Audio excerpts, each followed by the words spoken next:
Hey guys, what's up? Eddie Aho here with KissAnalog.com. Today we're going to go over a quick kind of lesson on how to put thermal paste on your transistor or your thermal device. At least how I do it. Alright, so I'm going to show you the before and after thermal pictures we have of our Class A AB Amplifier with thermal paste. Last time it got pretty hot, so we want to see how much the thermal paste improved it. Also, I was going to go over some a data sheet and some thermal equations just to show you what you might be able to expect when designing an amplifier, or building an amplifier off of a kit like this one. Alright, let's do it. Alright, so now this is kind of a close-up of the board mounted to the heatsink. This without the thermal paste or thermal compound. The heatsink's kind of warmish, but I know those devices are really hot, so I don't want to touch them. Here, let me get the thermal camera in here so you can kind of see. There you go. Now let me focus on that. Alright, so I think you can see that now. You can see the shape of the device. It's red, and it is about 103. It's pretty hot. The center of the screen showing here, there's a red number bouncing around, but it sits right on top of the red, so it's kind of hard to read. But the center of the screen is saying about 96. This red one says 103. The green one kind of bounces around. It says 31C. Now, if I come back here and just display in the lab, it drops down to about 15, 16C. So it's pretty cool here in the lab, but in the shot, the coolest thing is about 29, 30 degrees. So that means the green is on this bar right here, if you can see. It's about 30 degrees and 100 degrees up here, and the white and the red's about 85, 90C. So you can kind of see the shape. This is the before shot. There's quite a bit of blue, which is down here on the cold area. It drops off pretty quickly after the device, so it's not really coupling to the heatsink great, right? This is about 60 watts, about 65 watts going into the amplifier. There's the other side. This side's not being amplified right now, so it's a lot cooler. It's about half the temperature probably as this side. Okay, so now we're going to apply the thermal paste, and what we do is, these are plastic and they have some little pivots in there. But we just want to put just enough. That might be way too much. Yeah, it squirts out of this little tube pretty quickly, so some of it will be wiped off. I'll attempt to use this little plastic piece that came with the tube to kind of spread it around and squeegee it over the surface. You can see that's just way too much. These little pits in the corner are kind of filling up. That's good. Now I'll just try to squeegee it. See, the corner is kind of filled up with the material. This stuff gets everywhere. Okay, when I put it against the surface, I'll smush it around, but even now I still have more than I need. Because of the plastic surface with the nubs, I think having a little extra on this one may help fill in some of those voids. Yeah, even then I still have a little bit too much, I think.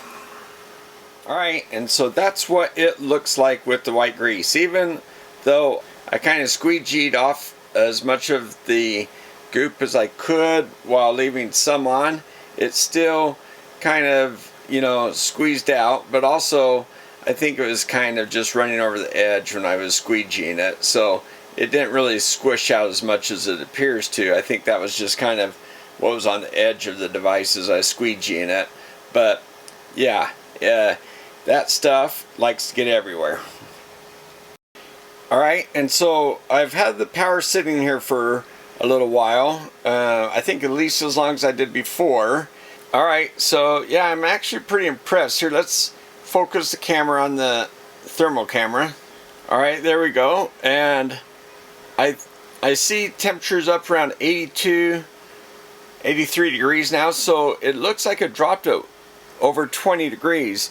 That's really great. Now I know I've had it on there for the same amount of time because my thermal camera had to be reset like it did when I took the previous measurement. So yeah, it's around 83 degrees. It's slowly climbing, but yeah, that's a good 20-degree improvement just getting some thermal paste. That's quite awesome. Now as far as the power level, that's for another video.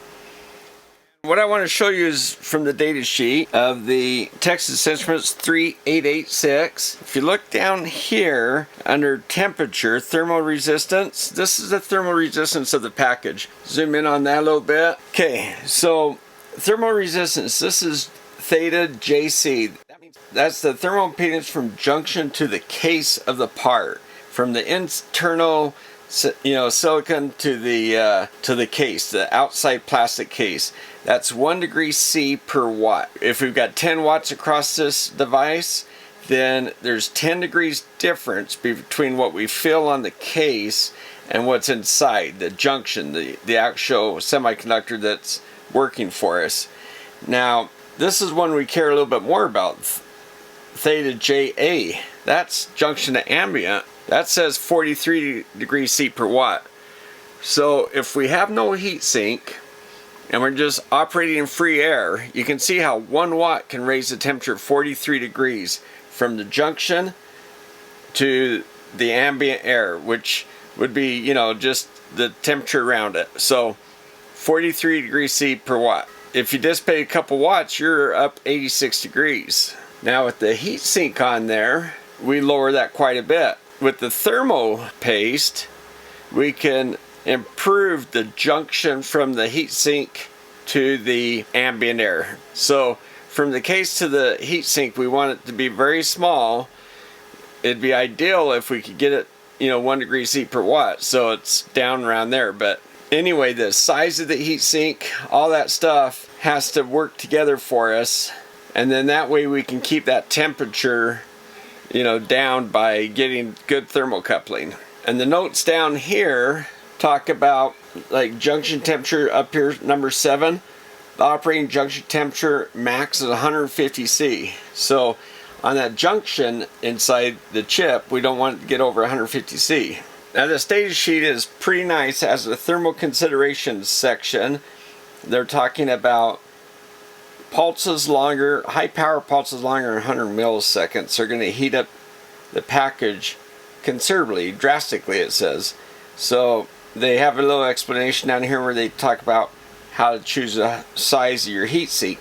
Right here it says the theta, the impedance from case to sink, you can try to keep it down to 0.2 degrees C per watt. So that's a really good thermocoupling to your heat sink.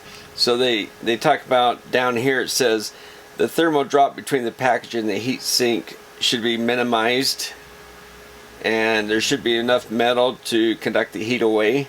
So they talk about using thermal grease such as Wakefield Type 120 or Thermaloy Thermocoat, and without this thermal resistance, your coupling will be no better than 0.5 degrees C per watt. So with the compound, you can improve the thermal impedance by at least double. It'll drop down to 0.2 degrees C per watt or less. And that says assuming under 5 mil basically combined flatness running through the package. So your package has to be flatly mounted. So proper torque is important, just so it's good and snug. And they also talk about washers like beryllium oxide. That's a kind of ceramic type. They work great. 2 mil mica washers, and they give about 0.4 degrees C per watt. And then also obviously there's the silicon rubber type washers or pads that people use, and they're about 0.5 degrees C per watt. Alright, so what it all comes down to is there's basically an equation for thermal impedance. It's analogous to power and resistors. So there's a theta JA, junction to ambient, and that's going to be a combination of the junction to the case, which is given to us by the device, and then case to sink, which is improved by using the thermal grease, and then sink to ambient, and that is how big our heat sink is. So with all those things, that tells us how much heat we're going to build up with a given amount of power dissipation that's on our device. So when we're putting out power with a Class AB, you could just roughly say it's 50% efficient. So 50% of it is going to be lost against your power device. So this equation right here, it's just essentially taking this equation up here, the power dissipation max, and solving for what the SA has to be, that resistance there. So that tells you what size of heat sink you need. And basically it's taking your temperature, your junction, and subtracting your ambient temperature. If you're inside a car, maybe in a hot spot, you want to take that maximum ambient temperature that you might be operating in, and so that's going to take away from some of your power dissipation because you're starting off kind of warm. So that's what this part of the equation is all about. So then however many degrees in temperature you can increase from basically ambient temperature, you take that power that you can dissipate in your device and you multiply against these other two impedances, and that tells you your temperature rise there, and then you divide this whole thing by power max, and that tells you what this is. That is our thermal equation. Alright, so going back to the data sheet, up here, power dissipation, 125 watts you can dissipate in one of these devices. Now, that's best case scenario. Let's see how they get that. The max temperature is 150 C, the junction can be. We're going to start off with the ambient temperature of 25 C. So 150 is the max temperature, take away 25, you're at 125. And down here, thermal resistance, junction to case, is 1 degree C per watt. So if you dissipate 125 watt, you've just gone up 125 degrees. So that is best case scenario, which obviously we got to get the temperature off of the case. Now if we had that on a thermal cooler and keeping it 25 C, yes, you could get 125 watts out of here, but that's not the case, right? We're going to be dealing with thermal grease and a heat sink. So let's go back and see what that comes out to. Okay, so just going through the equations quick.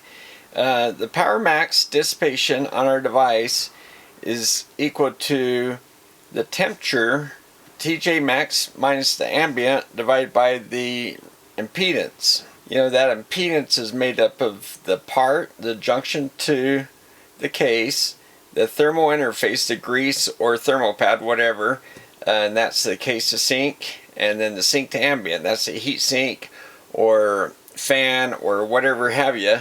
And basically all three of those things are equal to impedance from junction to ambient, which is, this.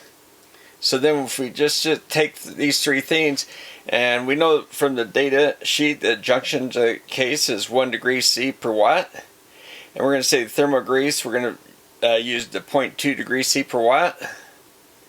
And then for the heat sink, we're going to say it's 1.5 degrees C per watt. So that gives us a total of 2.7 degrees C per watt. And the way you can get the heat sink is you can look up your heat sink if you can find it. I just looked up heat sinks that are similar to the one I have, and I think 1.5 degrees C per watt seemed to be kind of in the ballpark. Now, the max temperature of the junction can be 150 C, and I'm going to say with an ambient of 25 C, which room temperature I guess, we're going to say we have 125 degrees C we can dissipate. It's like, therefore, if that's true, then 125 degrees C times, this will tell me how many watts. It comes out to about 46.3 watts. So if these Class AB amplifiers are 50%, then we can only dissipate about that many watts. But they're a little bit better than we can have an output power of 46 watts or better. And that's kind of a max at an ambient temperature of 25 C. Okay, so I've got about 47 watts right now being dissipated. Well, 47 watts on the output power of this device. I'm only operating the right side. So heat is about 99 C. and it's been kind of hovering there for a little while, so it's kind of leveled off right about 99C, 47.6 watts on the output. And yeah, just jumped up to 100C. So it's been sitting here for a few moments at least. Yep, so it's about 100C still, and the waveform looks good, about 47.6 watts. The heatsink, pretty warm on the outside. The device itself down in this little putty, 100C on the case. Okay, now using the Tektronix TX3 over here with this other flute thermocouple, I'm at 104C now, right on the device, the case, and the heatsink's getting pretty hot. It's 46 watts I'm putting out, and the heatsink's at 52C at the top edge here. That's 55C right there. So, yep, getting pretty warm, guys. Yeah, that's pretty warm. 105 now, 46. It's been out here for a little bit of time. It's slowly gone up. 48C there. Right on the other side, it's about 55. Over here by the other device, it's not being powered. It's around 41C there. So this guy is heating up a little bit, but a lot of that heat's coming from this side over there. And just down here closer to the bottom, it's about 44. And up here towards the top, it's about 55, I think. 54. It's about 10-degree difference from here down to here. And over in the opposite corner, around 39, 40C. So it takes a little while for the heat to get distributed across the whole part. It's part of what we call thermal lag, or it's a thermal time constant, or whatever. But yeah, it takes a little while, but it's getting pretty warm, guys. 107C. So I guess I'll just drop it down a little bit. That's 46 watts out. Alright guys, so I've let this sit here at 10 watts for some time now, and I had to blow the fan on to cool it down just so I didn't have to wait too long. But then it's been sitting here for a while, and it's pretty much stabilized at 94C right there on the module. And then the heatsink's up around in the 55 degree area. But that's right at 10.1 watts. So yeah, even there, this thing is pretty toasty. And I'll show you a thermal picture, but the heat from this main guy here is pretty much spread all the way across here. Pretty much hasn't saturated the heat sink yet. When this guy is running at 10 watts, this heat sink's going to get hot. They're going to self-heat each other, and the temperature here will increase. Alright, so where we are now is I have this resistor load on the left channel, and right channel I've got this guy down here. This one's 4 ohms, this one's around closer to 5 ohms, I think. It's the closest one I had. I need to get another 4 ohm guy. Anyway, at 10 watts output per channel, I'm getting about 62 degree rise. So not too bad. It's kind of stayed there. What I did is I dropped the input voltage down. Since we're not putting that much power out, the device has all that current going through it. At a higher voltage puts out more dissipation here. So you may think, well, let's just drop the input voltage. We can run average power higher. We don't get as hot.